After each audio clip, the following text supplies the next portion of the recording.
Communiqué numéro 013 de la MOE Senco FCC sur l'ouverture et le déroulement des opérations de vote.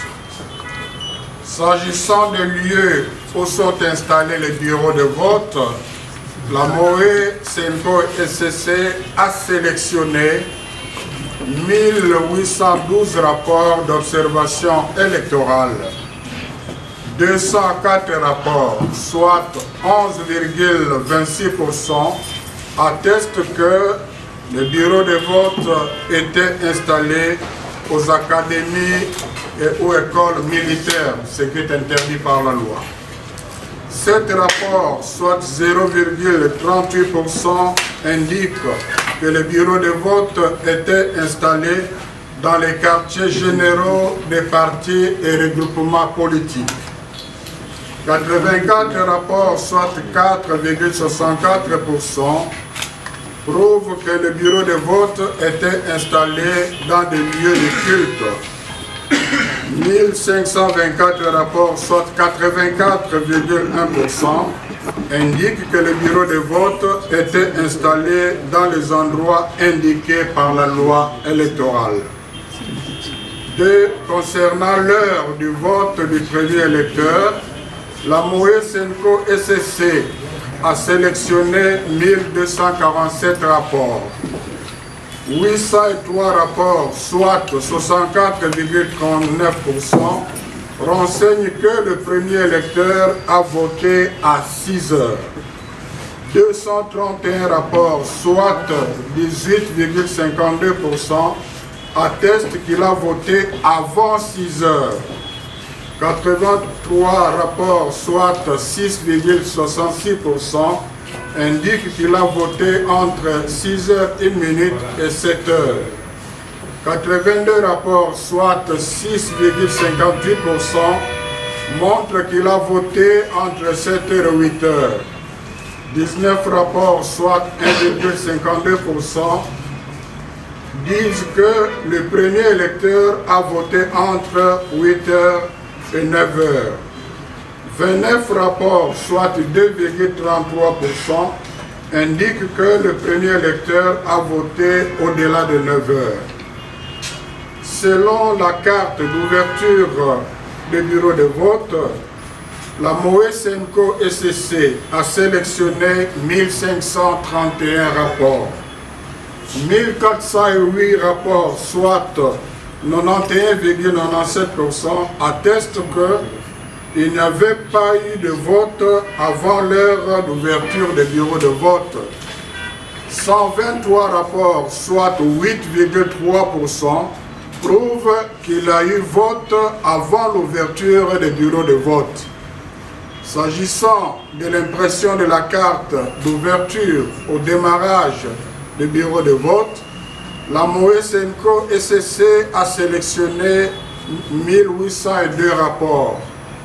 275 rapports, soit 15,26%, attestent que la carte d'ouverture n'était pas imprimée au démarrage du bureau de vote. 1527 rapports, soit 84,74%, attestent que la carte d'ouverture était imprimée au démarrage du bureau de vote. À ce qui est du matériel manquant à l'ouverture du bureau de vote, la MOE Senco FCC a sélectionné 1849 rapports. 1071 rapports, soit 57,92%, attestent que tous les matériels étaient présents à l'ouverture. 393 rapports, soit 21,25%, renseignent que les listes de votants manquaient à l'ouverture. 122 rapports, soit 6,6%, montrent que les listes des électeurs manquaient. 79 rapports, soit 4,27%, indiquent que les listes de votants par dérogation. 23 rapports, soit 1,24%, attestent que les machines à voter manquaient à l'ouverture des bureaux de vote. 14 rapports, soit 0,76, montrent que l'encre indélébile manquait à l'ouverture. 12 rapports, soit 0,65%, renseignent que les bulletins de vote manquaient à l'ouverture des bureaux de vote. J'avais commis une erreur quand je parlais de 84% qui attestaient que la carte d'ouverture n'était pas imprimée au démarrage, c'est plutôt le bureau de vote. Les incidents. La MOE Senko SCC a sélectionné 1185 rapports d'incidents. Il s'agit d'une sélection parmi plusieurs rapports, plus de 6000. 864, soit 74,1% des rapports reçus prouvent qu'il y a eu interruption des opérations de vote. Voici les incidents survenus. Dysfonctionnement du dispositif électronique de vote.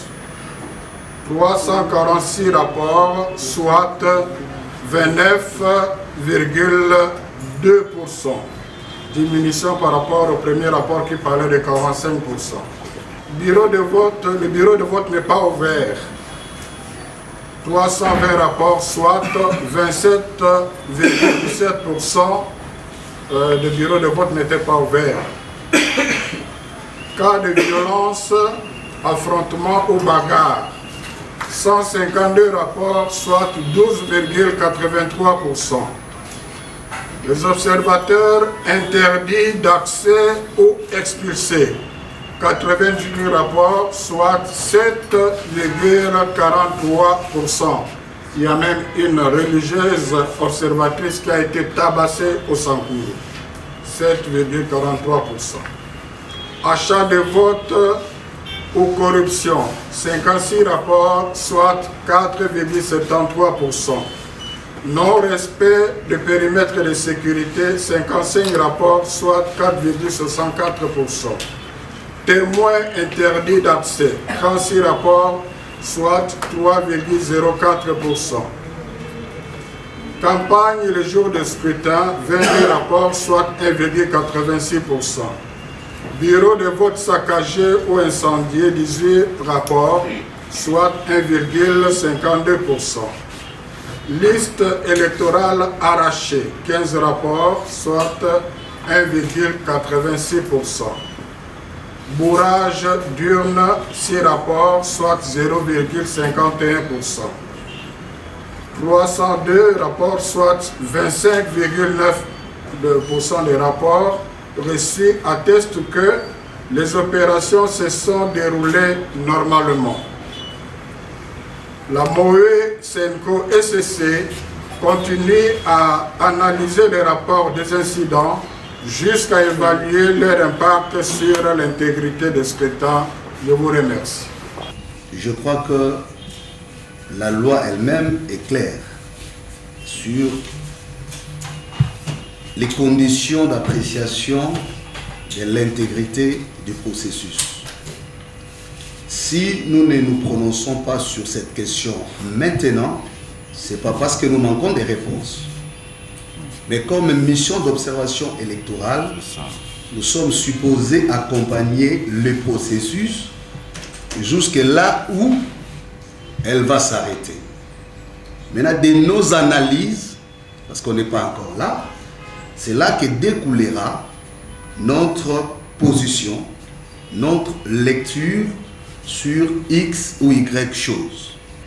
C'est quand même une question qui devrait, à notre sens, impliquer et intéresser toutes les parties prenantes. Il n'y a pas que la MOE SCC Senko. Et parce qu'à un moment, on a l'impression que les autres parties prenantes abdiquent à leurs responsabilités. Donc, la MOE SCC Senko, d'abord, n'est pas la seule mission.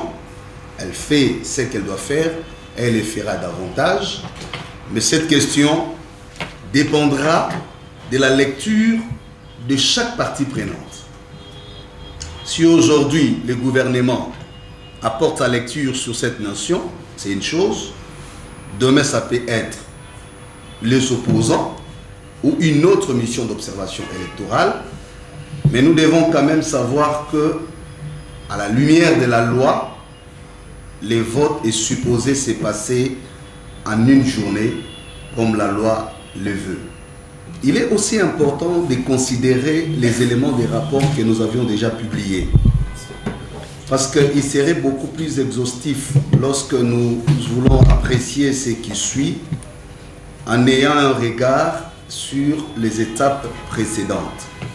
Il y a plusieurs hypothèses qui pourraient nous aider à apprécier ce qu'on pourrait appeler impossibilité ou cas de force majeure. Vous voyez un peu le raisonnement. C'est-à-dire, si nous parlons en termes de prolongation de période, on ne va pas seulement s'attarder à apprécier pourquoi, enfin, à constater ou à justifier. Mais dans notre travail d'analyse, quand nous réfléchissons, je l'ai dit d'abord à haute voix, et ce qui devrait être le cas pour vous, comme journaliste, et pour les autres parties prenantes, c'est d'évaluer les processus dans sa globalité. C'est là l'élément sur lequel nous sommes en train d'insister. Parce que rien n'est fortuit. Lorsque le législateur veut à ce que le processus se passe en un jour, parce qu'il estime qu'arriver à une étape, certains préalables doivent être réunis. Et le fait de se passer le même jour et partout au même moment évite justement d'avoir des... Ça, c'est des pratiques. Ça n'a rien à voir avec la position de la MOE. Donc, la volonté du législateur, et quand il demande à ce que ça soit un jour de dimanche ou un jour férié, c'est d'ailleurs pour cette raison que le gouvernement a dû décréter la journée du 20 décembre comme étant la journée fériée. Est-ce qu'aujourd'hui c'est férié? Et celui qui pouvait voter dans les mêmes conditions le 20 serait dans les mêmes conditions aujourd'hui? Peut-être c'est un travailleur. Tout ça, c'est des éléments qui doivent nous aider à réfléchir et à apprécier. Mais si on s'attarde seulement à justifier ou à condamner, là, on ne fait pas une analyse responsable. Donc, c'est ça, moi, je pense que ce qui doit vraiment nous aider à apprécier les choses, c'est à ce niveau-là. On doit se poser des questions. Pourquoi a-t-on eu, pour une fois, des bureaux qui s'ouvrent dans la ville de Kinshasa à 15 h? Or, si nous constatons qu'il y a des machines qui tombent en panne, alors que dans le précédent rapport sur les opérations d'enrôlement, on a relevé ces cas, la question, qu'a-t-on fait pour éviter que ce qui a été observé se répète? C'est aussi de cette façon qu'on renforce la tradition ou la pratique électorale. Parce qu'en fait, les élections deviennent à un certain moment une coutume, une tradition électorale. Et nous tirons des leçons par rapport à ce qui s'est passé. Il ne faut pas que nous soyons tous motivés seulement au résultat. Nous ignorons, en fait, nous faisons l'éternel recommencement. Et parfois, nous voulons relativiser les choses par rapport à nos positions. Mais en fait, c'est nous-mêmes qui nous faisons du mal parce que nous n'apportons aucune correction et nous n'améliorons pas notre système. Quelle leçon le processus de 2018 aura donné au processus de 2023? Donc, si nous voulons rester dans l'esprit de la Constitution, et c'est pour cette raison que nous, comme des églises, nous accompagnons les processus, ce n'est pas pour la beauté, ce n'est pas pour se faire de l'argent, mais c'est pour contribuer à notre responsabilité de la justice, de l'équité et de la vérité. Et donc, nous ne sommes pas que des missions d'observation électorale, nous sommes avant tout des églises. Et la caution morale, la responsabilité spirituelle que nous avons devant Dieu, l'histoire et le peuple, nous oblige à nous comporter par rapport à cela. Donc, lorsqu'on parle de mission d'observation électorale des églises, il faut que cette nuance soit faite, parce qu'on sent même au niveau de l'opinion, vous entendez, lorsqu'on commence à agresser une religieuse qui vient juste pour observer, ces questions de perception, et ça devient dangereux. Combien de nos observateurs étaient obligés de se cacher, de se voiler pour des raisons de sécurité? Parce que simplement, dans une certaine opinion, on veut croire ou on fait croire que le travail de la CENCO et de l'ECC serait d'empêcher certains candidats et de donner l'avantage à d'autres. Et ça, il faut qu'on en parle. Donc c'est ça le problème qui dérange. Et à chaque fois que vous donnez des avis constructifs, les gens ne voient pas ce qui construit, mais chacun se positionne par rapport à ses intérêts. Si ça l'arrange, il soutient. Si ça les dérange, il critique. Mais après, en fin de compte, comme je l'ai dit, surtout nous, Congolais, nous devons nous rendre compte que c'est notre propre honte. Parce que ça ne nous aide pas à nous faire respecter aux yeux du monde. Même ceux qui peuvent nous encourager en faisant semblant, en secret, ils se disent, mais c'est Congolais finalement. Quand est-ce qu'ils vont comprendre? Donc ça, c'est quand même un message important comme des religieux pour dire, nous ne sommes pas des missions d'observation électorale pour faire plaisir à X ou pour contraindre Y, parce que certains attendent que nos résultats des rapports, des résultats, parce qu'ils pensent que nous serons là pour contester. Notre mission n'est pas de contester. Nous ne sommes pas là pour dire qui doit être président, qui ne doit pas l'être. Mais c'est d'accompagner la légitimation et la protection de la volonté collective exprimée par les élections. Merci beaucoup. Bon, par rapport aux dispositions légales que la CENI aurait violées, parce qu'il n'y a pas que cela, il y a déjà par exemple l'exigence d'afficher les listes électorales, il y a par exemple, nous ne sommes pas là comme gendarmes de l'État, nous observons, pour le moment nous analysons, progressivement nous informons, et avec notre rapport préliminaire, on pourra peut-être donner un avis technique. Je crois que c'est chacun qui doit assumer sa responsabilité. Notre responsabilité, c'est d'observer et de rendre compte de ce que nous avons observé. Le gouvernement a sa responsabilité, la CENI a sa responsabilité, les politiciens ont la leur, la population a la sienne, donc on ne doit pas avoir confusion à ce niveau-là. Et je rappelle que si nous avons engagé cette mission d'observation, c'est dans l'unique but de promouvoir la transparence du processus électoral pour contribuer à la paix, parce que beaucoup de crises qu'ont connues ces pays, c'est souvent des crises autour de conflits, autour de la légitimité. Nous avons demandé des accréditations pour 25 000 observateurs. On avait pris au départ des dispositions pour 11 000 observateurs non citoyens. Et là, avec une structure, quelques jours avant, on a ajouté 3 000 observateurs citoyens qui n'avaient pas besoin de cas d'accréditation avec l'accompagnement de NED. Donc, ce qui fait un total de 25 000 prévus, plus 14 000 citoyens.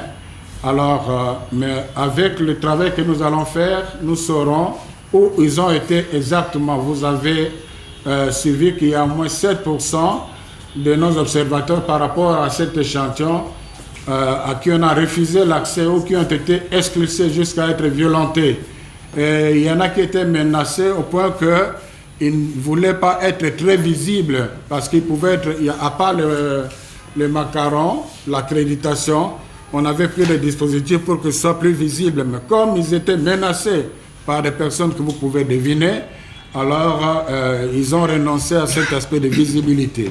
Mais c'est donc nous ne sommes pas encore à l'étape d'évaluer. Nous avons dit que nous continuons à analyser les données et il arrivera un moment où on va évaluer l'impact des incidents par rapport à leur nombre, par rapport à leur nature, sur la crédibilité du scrutin. Ceci n'implique pas ce qui a été fait dans le cadre de PVT. Le travail dans le cadre de PVT, ceux qui auront l'occasion d'aller visiter à la SENCO avec notre autorisation seront le bienvenu, est en train d'être fait avec l'accompagnement des experts en la matière et c'est quelque chose qui veut de précision pour lesquelles il faut vraiment respecter les normes et on n'est pas pressé. Arrivera un moment, on donnera aussi un avis par rapport à cela. À ce moment-là, celui qui nous contestera pourra nous dire du point de vue scientifique où est-ce qu'on a failli par rapport aux exigences de PVT. Il n'y a pas eu formation de manière systématique. C'était des briefings qu'on a donnés aux agents. C'est comme ça que vous voyez, il y a beaucoup de problèmes techniques dans les bureaux de vote. Et ceux qui sont allés voter ont constaté que même les circuits de vote dans un bureau de vote, dans la plupart des cas, il y avait du désordre. Donc cet aspect aussi des choses a pu souffrir à cause de ce déploiement qui ne s'est pas réalisé dans de bonnes conditions. Il y a deux paramètres importants qui font que nous puissions limiter les rapports qu'on doit rapporter maintenant. Vous savez qu'il y a des bureaux qui continuent à voter maintenant. Il y a d'autres qui vont voter demain. Vous savez que nous utilisons un système qui nécessite la couverture de la téléphonie mobile. Beaucoup de bureaux sont enfouis à l'intérieur, là il n'y a aucune couverture de téléphone. Il n'y a pas moyen d'envoyer des SMS. C'est des gens qui vont aujourd'hui, parce que le vote, même à l'intérieur, a eu lieu jusque. Il y en a qui ont commencé hier, qui ont continué jusqu'à la journée d'aujourd'hui. Il y en a qui vont commencer aujourd'hui, peut-être jusqu'à la journée de demain. Donc il y a encore un grand lot de rapports qui traînent dans la brousse, qui ne sont pas encore parvenus de ces fêtes-là. Il faut savoir qu'à l'intérieur des territoires, la majorité des bureaux de vote vont voter aujourd'hui et demain, vont ouvrir aujourd'hui et demain. Donc, nous avons ces là des rapports que nous allons récupérer et vous présenter lors de notre déclaration préliminaire. Là, nous vous donnons des éléments pour que nous réfléchissions ensemble, parce que les éléments qu'on met à vote, vous n'êtes pas là que pour prendre la position de la CNCOSCC. Nous mettons à votre disposition un certain nombre d'éléments pour que nous réfléchissions ensemble et que nous puissions voir comment est-ce que c'est passé. Le moment venu, quand nous aurons tout fini, on va vous dire ce qu'on pense de tout cela. Puisque les révérends évoquaient les critères pour évaluer l'intégrité d'un processus électoral, pour bien avancer la réflexion, je peux vous en citer 4. Il y a l'inclusivité, il y a la transparence, il y a la responsabilité, redevabilité et la compétitivité. Nous serons là pour évaluer tous ces aspects à travers plusieurs détails, pour vous dire de quoi il s'agit.